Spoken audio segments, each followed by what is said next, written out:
Hello friends, welcome. It is League Unlocked. We are back. My name is Eric and it's official. It's happening.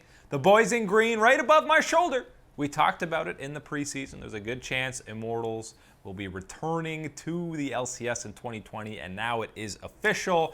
They released a statement, a press release themselves. They are now going by Immortals Gaming Club. They will be purchasing OpTic's spot in the LCS for 2020. The boys in OpTic and the Green Wall will still be able to cheer for their team for the remainder of the summer split. They'll still be playing under that brand.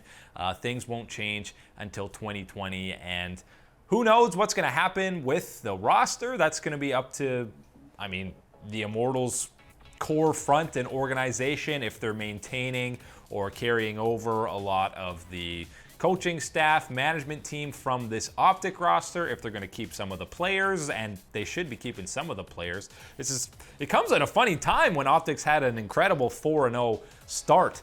So really, at this point, you'd think, all right, we should keep a lot of these guys. But Medios is always a great guy to start a team around. Crown has been incredible and more than worth an import slot. So at the very least, I think you've got to keep both of those guys on this roster. Hopefully this doesn't change the feeling or atmosphere around the team right now, because they are rolling on all cylinders. 4-0 at the top of the standings, only undefeated team in the LCS. Obviously, Immortals had tons of fans behind them, and OpTic, as huge as they are in FPS games, I don't think they've been nearly as popular in League of Legends as you kind of expected when you're swapping over games. Just look at the Battle Pass tweet that LoL eSports talked about for the most purchased Battle Passes of all the teams. OpTic was 8th, which is actually higher than I was expecting. They were ahead of FlyQuest, who were 9th. C9 came in first as the most popular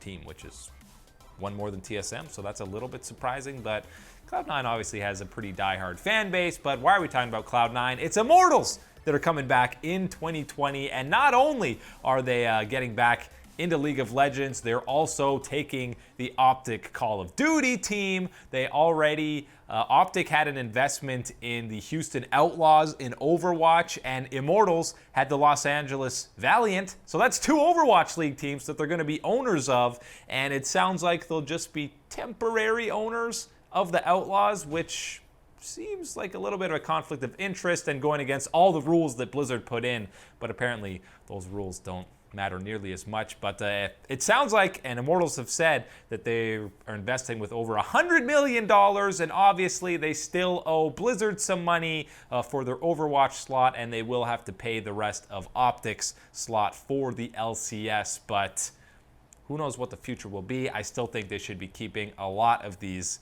roster guys that they have, especially Crown and Medios, and we'll see what they're doing in 2020. It's going to be exciting for them to be back in the LCS. Still one of the biggest surprises that they didn't get in on the initial franchising for the League of Legends Championship Series, but that was the case. That's how the marbles were played out, but they will be back. And OpTic, again, I hope it doesn't hurt this season. I hope they're not thinking too far ahead. Just focus on the summer split. Don't worry about if you're going to have your job at the end of the split. Just make a run for playoffs. At least get one playoff run under the Green Wall and the OpTic belt before they leave League of Legends altogether. But that's it. That's all the time today for League Unlocked. My name's Eric. Thank you guys for hanging out with us. As always, we'll see you on the flippity flop.